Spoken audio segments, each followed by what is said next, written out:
development. So I'll quickly design the layout and we will see how we write the code. So we simply give our components their respective names, and this one we call it addition, and we call it btn add, and we call this one subtraction, and we call it btn subtract, and we call this one perform operation,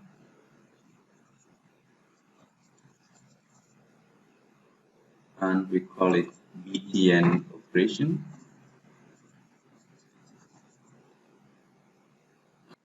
and we call this one multiplication,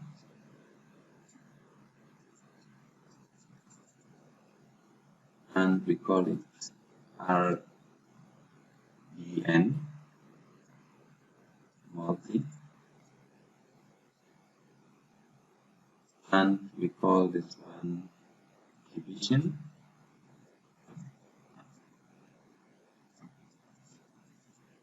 and we call it RDN divide.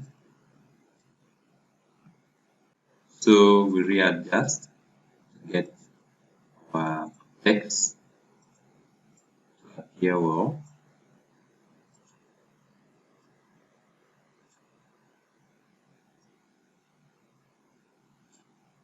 And we change the content on the label to click addition or subtraction.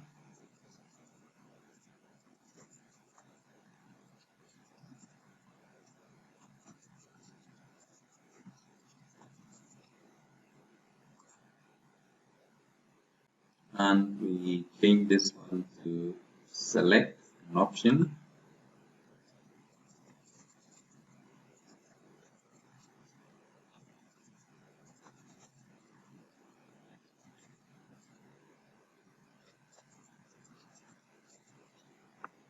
And click perform operation, and we add a label, show results,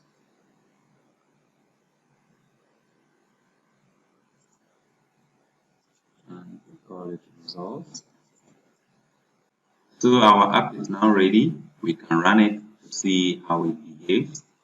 We run it and we can resize it, so we need to set it to non-resizable. We can type text numbers. We need to ensure that it's only taking numbers, not string or other characters. And the addition buttons are working. We can select the two radio buttons, but that should not be the case. We only want to either select multiplication or division, so we need to fix that as well. So we'll start with the radio buttons. So we need to first of all surround our radio buttons with a titled border. So we select the two of them, we right click, surround with the panel. Then we go to modify the border. First of all, we can expand it and reposition them so that the border doesn't interfere. So we bring it down. Now we can work on the border. We go to the J panel, the border, and we select titled border. We give it a title, select option, and we want it at top, and click OK. So we can see select option, either division or multiplication. So when we run it, this is how it looks like, but we can still select the two together, which is not right. So we need to create what is referred to as the button group. So we select one of the radio buttons, right click, and we go to set button group. There is none, so we select new standard, and this will place it in a radio button group. So we can now add this to that same button group, and that will ensure that for that button group, only one of them will be selected. Only one can be selected. So when we run it, now we can only select multiplication or division. We cannot select the two of them together. So the only thing we need to do now is to add our event handlers for them to perform the operation that we want. So we will go first of all to the addition button, and we right click, add our event handler. So we first of all select the event handler type we want the mouse click. So we go to the mouse click and we add it. So we can see the labels, some of the labels were added after the button was added. So we can either copy them up or we copy the event handler down. So let's cut the event handler and we paste it down. So we have it here and it's been pasted down. So what we want the addition button to do is, whenever the user clicks on the addition, you should get the text in the first text field, get a number in the second text field, add the two of them, and return the results in the label called results. So first of all, we go back to the code. So when the user clicks on it, we want to get the integer values in the two text fields. So we need to declare two integer variables. So we call int num1 is equals to 0, int num2 is equals to 0. So what we want to do is, first of all, go to the text field and get the number that's in the text field for us. Num1 is equals to text field 1 dot get text. Now this is a string, so we need to convert the string to an integer. So we say integer pass in to get the text for us. So we do the same for number 2, integer.parseInt, and here it's supposed to be text field. So we change this to 2.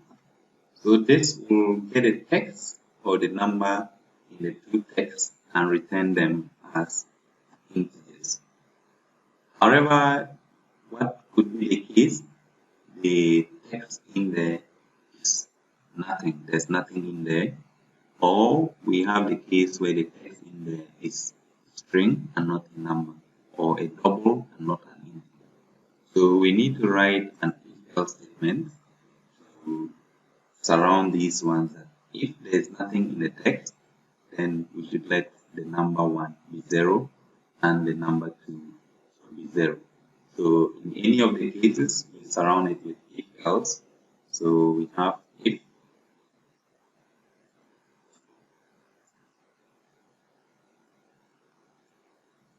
text field dot get text equals nothing. Just let num1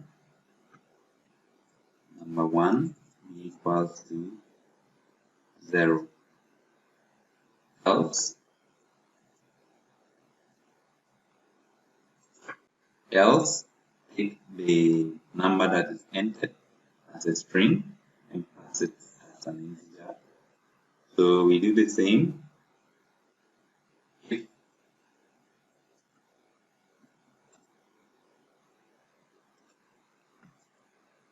text field, get text,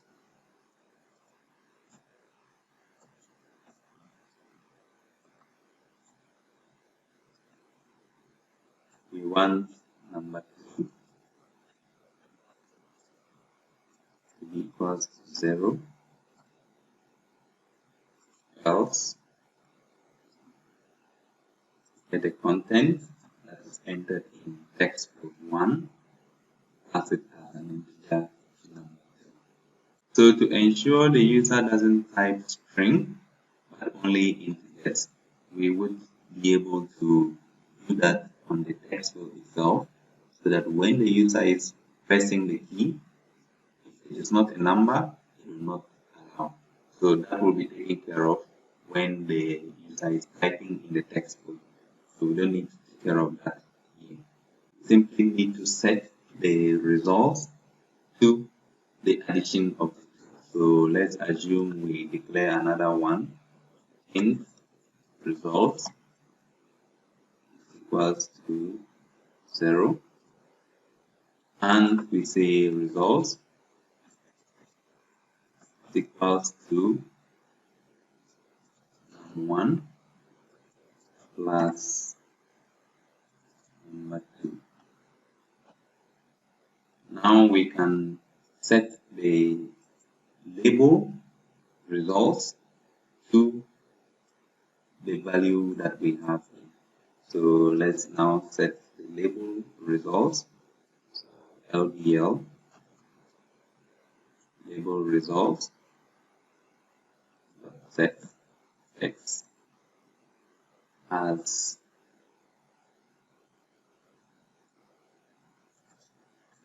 results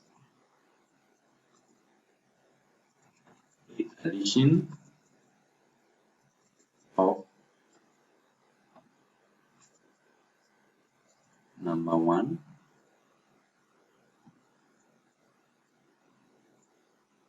and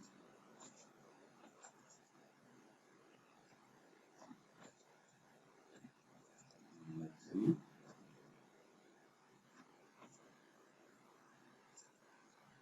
is the result. So we run it and see if it will show. So we have just nothing there, and we add. So the addition of 0 and 0 is 0. So we say 20 and 2. We add. The addition of 2 and 20 is 20. So it means we have done a swap here. So this is the second number and this is the third number. So let's change that in our code. So this is supposed to be filled, and this is supposed to be filled, and this is supposed to be filled 1, and this is supposed to be filled 1. So now when we run it and we 20 and 3, we should get the addition of 20 and 3 is 23. So it means we can likewise use similar code for the subtraction. We simply right click, go to add event handler, mouse click, and we copy the event handler down so that we will be able to access everything. So we simply paste it below the first event handler. We have cut it, not copy. So we copy this code for the addition, paste it in the mode subtraction. So here we want to get the text for number 1 and we get the text for number 2, and results we are going to use minus instead of class. So here we change to subtraction of number 1. So here we make it number 2 from number 1 is the result. So we run it and we put 25 and 30. When we click on add, we get addition is 55, subtraction of 30 from 25 is minus 5. So our addition subtraction is working. So we close it and we look at how we can use the radio button. So we need to add an event handler on the perform operation button. We would look at that before we consider catching the exception where the user tries to enter a string. So again, we right click and we go to event handler. We want a mouse click, and over here there are so many ways we can do that. But we just again have this and we take it down, paste it here. So first of all, we can use this one as well. So we have this, we just need one component of it to get the number as an integer. We copy it and we paste it here. So it will get the number in the text of 1 and 2 as number 1 and number 2. So once this is done, we need to ensure that the user has made a selection. Either the user has selected multiplication or division, or the user has not selected anything. So in the event handler, we need to check 3 conditions. The user has selected multiplication, division, or nothing. So if the user selects multiplication, we want to do multiplication. If it's division, we do division. So if there's nothing selected, just display select an option. So we go back to the code and we do that. So once we are able to get the numbers, we need to check which button is selected. So if the radio button, we call them RDN, radio button multiplication dot is selected. What do we want to do? We want to get the results to be the multiplication of 1 and 2. So we say results is equals to num1 plus, multiplied by num2. So we simply display the information on the label results. So I will copy this one and paste. So here we are going to say the multiplication. So here we are going to change this to number 1, multiplication of number 1 by number 2 is the result. So if the multiplication is not selected, it could be the division that is selected. So else if radio button division or dot divide dot is selected, we want to multiply the 2, so I'm copying this to paste. So this is the division rather, so we divide number 1 by number 2. So the division here we change it of number 1 by number 2 is the result. Else the user doesn't select anything but clicks on perform operation. So we simply tell the user, please option. So we say no option selected.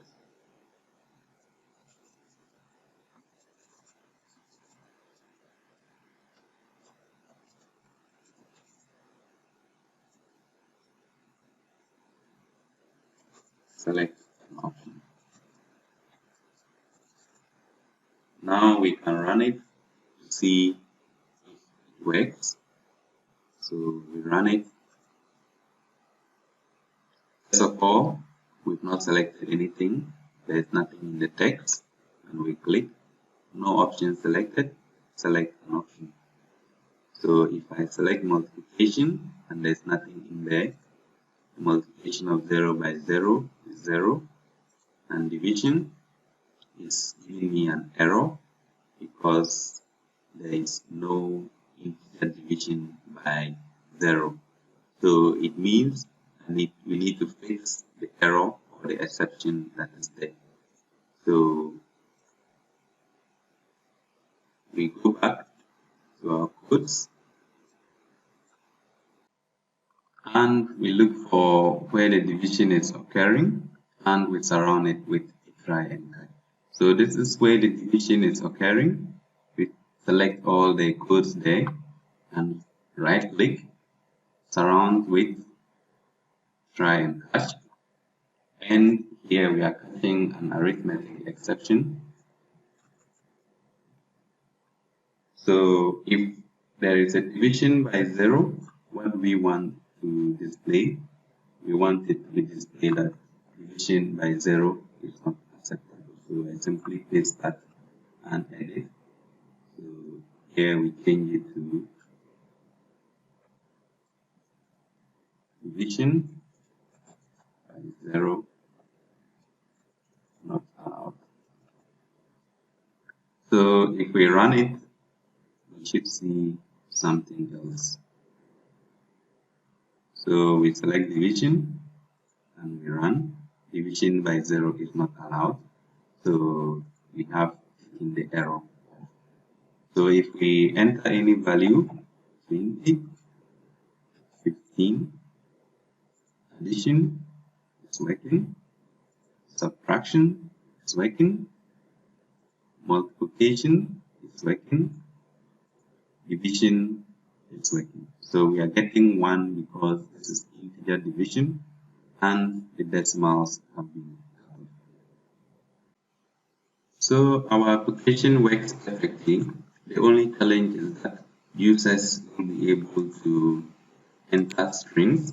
So for example, we would be able to enter a string and it will make our application not work so well. So if you try to perform an operation, we'll be getting errors.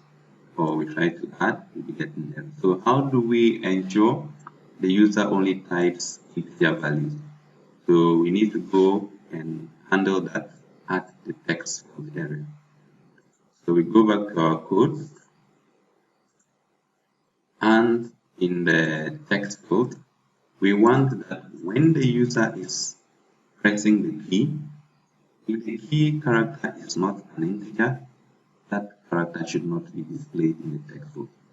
So we need to add an event handler, which will be key event, and that is a key type event. So we simply right click on one and we go to add event handler. We are looking for a key and we want a key type. So we select that and it brings us here. So again, we can leave it here, the event handler, or we copy it below. So we cut it and we take it to the bottom where the rest of the event handlers are, and we paste it. So let's give this one a name. The key event, let's call it key character. So this is what we will use to determine whether the user is typing an integer value or a string. Inside our curly brackets, we need to declare a character variable which will store whatever character the user is typing at a particular moment. So this character value should be equal to the key char whatever the user is typing, we want to get the character that the user is typing. So this will store it as a character. Now, if this character is a digit, allow it. If it is not, don't allow it. So we just need an if statement. If the character dot is digit, so we are looking for key character. If character is digit, we can allow it. So here we want that if it is not a digit, don't allow it. So we are putting if not character is a digit, consume that character. So we say key char dot consume. So this code will prevent the character from appearing in our text box. So we run it again and we see if it will work. So I'm using on-screen keyboard for us to see. We are in the text. So the first one, these are working, but we cannot type string, we cannot type decimals, nothing else works except integer values. But when we go to the next text box, we can type integers and strings. This is because we've not written the event handler for the second text box. So we close it and go back to our codes. We simply add the same thing for the second text field. Add event handler, key type, we call it, and we paste it. So all we need to do is to copy this code and paste it in the second text box area. So here, let's leave it as E. So we need to change these to E and E. So if we run it, both text boxes will not allow strings. It will only allow numeric digits. We cannot type decimals.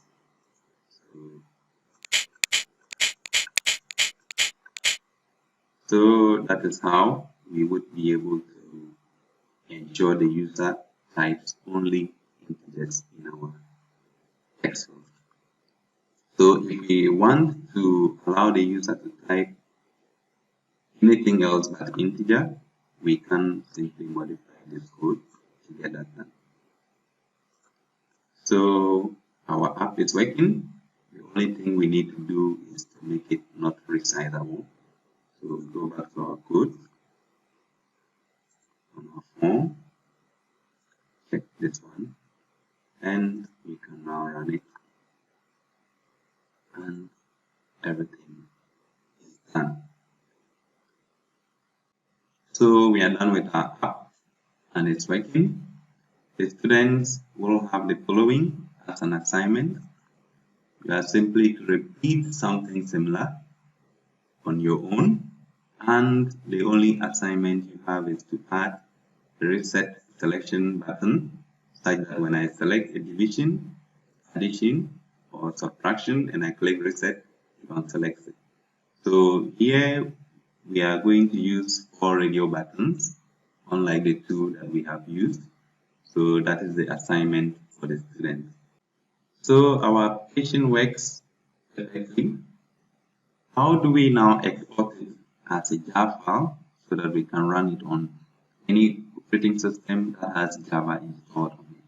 So all we need to do is to go to the project, we right click on the package. This is the project containing our application, and this is the main class file. So we right click on the package and we select export. In the pop-up that shows, we select the jar file and we click on next. So all we need to do here is to browse to the location where we want our jar file to be located, and we give it a name, simple, maths. So click on save and we leave the selections as they are. You can configure them to suit what you want. We click on next again, and over here we want to select the main class file, which is the file containing our main method. So we browse for it. So our class file is called swing UI. We select that, okay, and we click on finish. It's been exported with some few warnings, so we are done. So we simply go to our folder and look for the exported file and run it to see if it will work. So we go to our folder, it's called Simple Maths. So there it is. We can double click on it to run, and it is working. So let's test to see if everything actually works. So addition is working, subtraction is working, division is working. So that is how we can export the runnable jar file from our Eclipse IDE.